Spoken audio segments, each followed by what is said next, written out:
Welcome back to Studio 5. So we've all put on a happy face to get through a rough patch, but we wondered if there is a secret to staying positive and have that positivity really stick.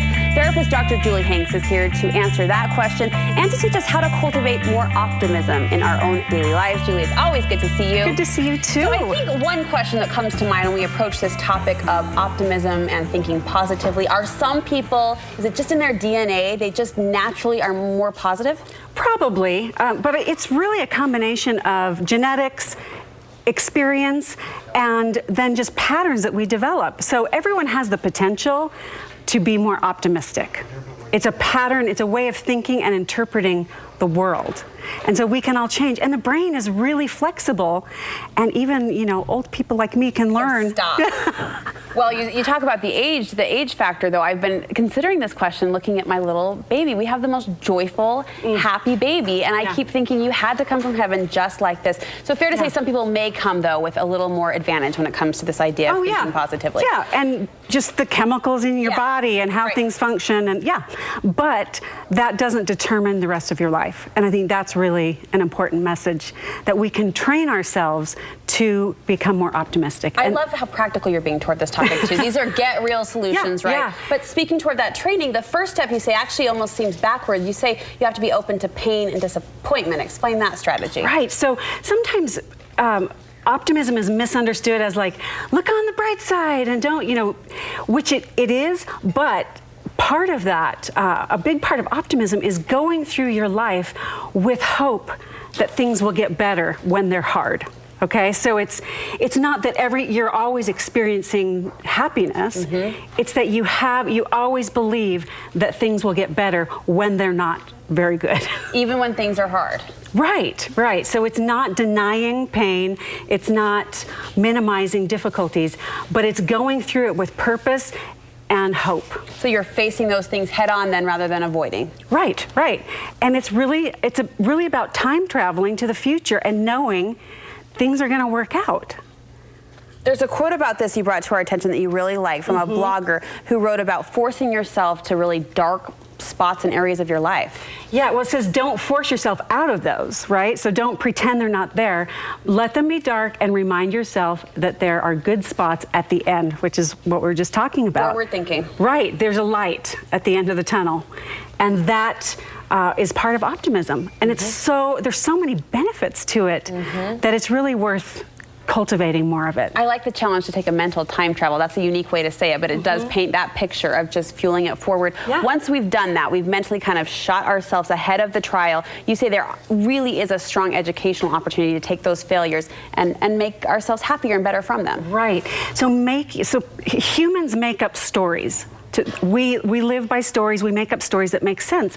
And so when we fail or we're in pain or, you know, divorce or something really difficult, to be able to find meaning in those failures and learn from it, so there's a purpose in it, is really an important part of optimism. Do we have to find meaning in the moments? I got to tell you, I'm thinking, no. Okay, okay. But even the belief that I will find meaning, this will make sense at some point, or I'm open to the possibility that this could be meaningful. So again, it comes back to holding on to that hope. Right, right, it really is. It's not just being happy in the moment. It's, you know, of course we all want that, but when we're not, it's about knowing that that happiness will come back. How do our social circles impact our positive thinking abilities? So our friends, our family, do they really impact our attitudes? They do. Emotions and behavioral patterns and thought patterns are contagious. We absorb, right? And that's been proven. Right, right. I mean, we think we feel it on a daily basis, but research has shown that is true. We are impacted by the people we are around. We start thinking, we can feel each other. And so, I mean, let me be the therapist and turn that back at you. How does it impact you when you're around people who can put a positive spin on things or who are encouraging? makes a difference. A total difference, even just the energy level. And, and it's interesting because I get to see people in what you would call maybe high pressure, high stress situations, right? With a television camera, listening and looking in on their every move. But it is interesting how people, the vibe they bring even to the studio can impact the flow of a show or the flow of a conversation in an instant. It happens fast. Well, and as a therapist, that's part of my gift / curse, right? I know when you're not I'm like, Brooke's not feeling well today. Like, You've I can asked just me before. Right. We've checked in with each other after You're a like, show. are you okay? Were you okay? You seemed a little down. Or you've said to me, are you doing okay? Right. It's easy to read that vibe. Right, and so that's just proof that we impact each other, and our how we feel and our outlook on the world spills out. And so it's important when you're trying to cultivate this to surround yourself with people who elevate your mood and elevate your thinking and infuse the conversation with hope instead of just complaint. I mean, we've all had those people in our lives, right? Where it just everything is a negative. It's never going to get better, and that can be a symptom of clinical depression too. So, you know, I don't want to minimize that. Yeah. But we can train ourselves, even when we're really depressed. I mean, how we think can perpetuate it or kind of help us come out of it. It brings to mind that, and I don't even know who first said it, but that idea you become like the 5 people you spend the most time with, right? That they lead you forward and they help you set that bar and set those goals. It's very true. Right, and we tend to attract, if we're positive and optimistic, we kind of fulfill those expectations. You say the best way to practice optimism, to actually practice it on a daily basis, is to go back to that simple, I'm going to call it, primary challenge to count your blessings. Right, that recognizing what you're grateful for is such an important part of optimism. And it might be really little things, just to stop and go, okay, what is going well? What do I have to look forward to? Who means something to me? Anne Frank is just an amazing example of this in her diary. So she's in hiding and she's writing, despite everything, I really believe people are good at heart, right? That's that hope. I mean, she didn't survive very long, but she had that hope. Another thing she said is, think of all the beauty around you and be happy. I mean, this is someone experiencing the worst of humanity. Right. Yeah. And so that inspires me to go, okay, I can look around and find something beautiful even when I'm in devastating situations. In our modern digital age, Julie, is there a time and a place to unplug, to disconnect from maybe the the information? I don't want to say news because it's important to be informed. I always feel guilty saying that. I get it. Yes.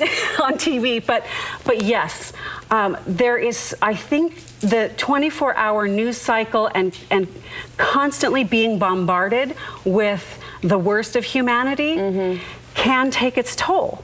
And so I really think if you're feeling down and you are having a difficult time feeling positive about the future, take a break, unplug from internet, because we tend to focus on, like, news is like what's the exception, the negative exception. Sure, we focus on what's in front of us. And if what's in front of us is constant Facebook feeds and constant news bulletins, you're just going to soak that up. Right, and you want to be in charge of your outlook. Right. You mentioned someone who maybe chronically feels this down, kind of depressed vibe. How do you know when you might need the help of a professional to turn it around? So if everything you've tried doesn't help you feel any better, that's a really good sign that you need to reach out to a professional.